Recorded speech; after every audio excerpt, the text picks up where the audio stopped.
Jose Mourinho, right?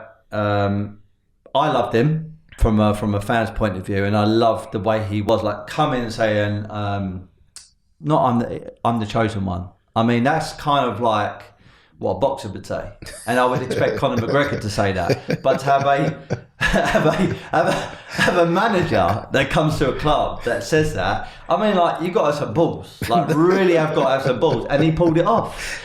But what was he like working underneath? I think he Mr. was. Mourinho. I think he was unbelievable. I loved him. I had so much respect for him, just the way he did things. And this is a story I always tell because that is when I realized he always had a plan, or he was always premeditated. So, first of all, when we trained, we was always training. So, say we had just say like Liverpool Saturday, then on the Wednesday there was a Champions League game or even FA Cup game against anyone it could be. Right. As you could just say Man United for conversations. By the time we got to Thursday, we had already been training in preparation for the Man United game. Right. Without realising. So we was always 1 week in advance in preparations. Yeah. And then we had Spurs. Was it the FA Cup? I think it might have been the FA Cup. And he came up to me on Thursday and he said, "I'm not going to start you this game, but if we're losing, I'll bring you on at half time. We'll get a draw. Then we'll go back to White Hart Lane and we'll win." So, of course, I just laughed it off, thinking, okay, this is just his way, just so I don't get upset that I'm not playing in the game. And I was like, all right, let me just put my head down and get on with it. Game came, Stamford Bridge. We was 3-0 down, I think, after 30 minutes. By the end of the game, it was 3-3. We went to Stamford Bridge and won. And after that, I was like, fucking hell, this guy really like imagines a situation before he picks his team. And that's kind of when I realized, I think the problem he's had with everywhere else is the squad he had at Chelsea. Although there was egos in there, we all had mutual respect for each other and what the manager was doing. And because he was getting results on the top of it, everything he was doing in the press was perfect for us because he was keeping the heat off of us. He was taking all the heat away from us with everything he said, like the chosen one.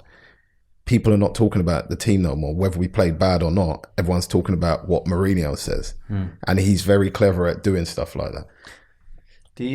Because what some people won't appreciate, if you're a bit of a casual sort of football fan, and I actually think I'm more of a casual football fan. I was more into it back in the day, but then sort of boxing took over for me, so I don't follow it as much. But you know, someone like Jose Mourinho wasn't actually a footballer. He was an interpreter, wasn't he, for Bobby?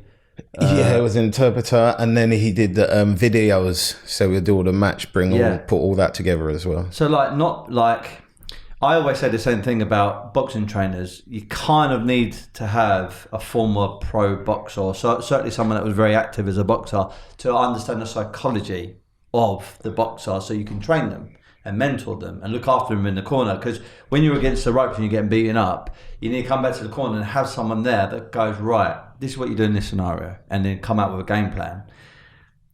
Credit to this man, like, wasn't on the pitch, you know, was on the outskirts of doing stuff, but literally systemized team after team after team with different clubs in different parts of the world, different leagues, and won so many fucking trophies. I mean, he's really, really adored. But it does seem like since that kind of second wave at Chelsea, things are just not going his way. Why do you think that is? I think too much player power. I think especially if you look at his spell at Man United, that same team that pretty much got him the sack got Ole Gunnar Solskjaer his job. And that same team was the same group of players when Solskjaer got sacked said they don't know what they're doing. Now, if they don't know what they're doing under Solskjaer, how do you manage to get him a deal? But you was under a manager that knew what he was doing and was giving you the tactics, but you managed to get him sacked. Do you get what I mean? So there has to be something in it. And if you look at a lot, and then Solskjaer goes, and the same problem again. So you think there's a lot of politics in football at the moment? There's one thing I don't miss about the game. There's a lot of politics in football in general, and that's just something that comes with it. What's the worst bit of like politics or things that you don't miss that you could kind of highlight? I would say in some teams, you can even see it now, like just watching it, there'll be players that you will see that will play, even if they ain't playing well, they will just keep playing, and someone will come and play well, and it doesn't mean anything. And there's always like a reason behind it. It might be because they've signed him for however much money, or he might just be the manager or the coach's favorite. You never know. There might be multiple reasons, or he's getting told from upstairs he has to play. That just comes with the game.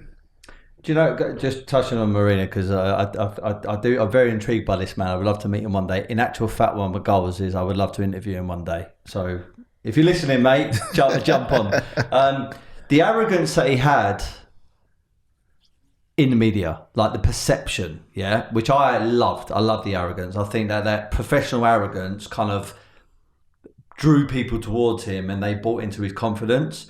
But was he really like that behind the scenes? Like what you saw on TV was what it was like when he was changing. He's such a warm, loving person. When I went to QPR, and I think the first game that Chelsea played, QPR for Stamford Bridge, and I hadn't seen him or spoke to him for a bit. First thing he did was come up to me and ask me how my son is. When I used to bring my kids to training, one of them would stay with the secretary and the other one would be outside. And while we was training at Chelsea, he would be playing football with my son, and doing the tactics on the ball at the same time. And he's just always remembered him. So that's the type of person he is away from the game. I just think the persona, obviously he has to have some of that persona in there to just change to that in front of the media. But at the same time, like I said earlier, I think a lot of it is to keep the eyes off his team rather than on his team for the little mistakes they're making or not winning it. He'll just say some stuff, and all of a sudden Mourinho said this, Mourinho said that. Now you're not talking. Yeah, now you're not talking about his team. Yeah, very clever.